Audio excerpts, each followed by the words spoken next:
پاکستان کے خلاف جارحانہ عزائم ناکام بنانے کے لیے صلاحیتوں میں اضافہ جاری رکھیں گے، عسکری قیادت کا عزم۔ ISPR کے مطابق وزیر اعظم شہباز شریف نے آرمی وار گیم کے اختتامی اجلاس میں شرکت کی۔ اجلاس میں آرمی چیف، وزیر دفاع، وزیر خزانہ، وزیر اطلاعات اور اعلیٰ عسکری حکام بھی شریک ہوئے۔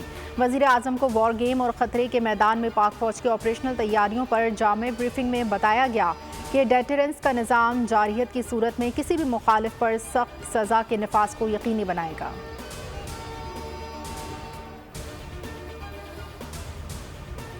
اور پاک فوج کسی سیاسی جماعت کی مخالف ہے نہ طرفدار۔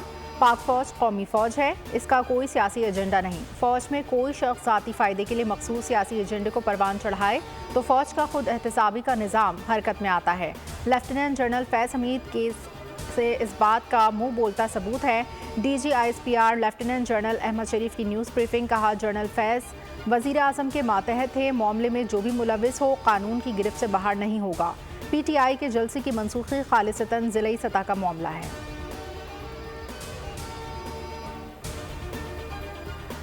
محکمہ موسمیات نے ملک کے بیشتر علاقوں میں آج موسم گرم اور خشک رہنے کی پیش گوئی کر دی۔ خیبر پختونخوا، سندھ، کشمیر اور پہاڑی علاقوں میں چند مقامات پر بارش متوقع۔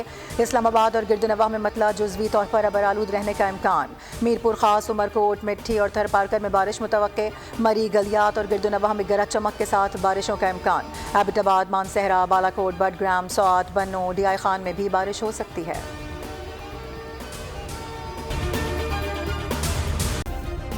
سبسکرائب کریں اور بیل دبائیں تاکہ کوئی خبر رہ نہ جائے۔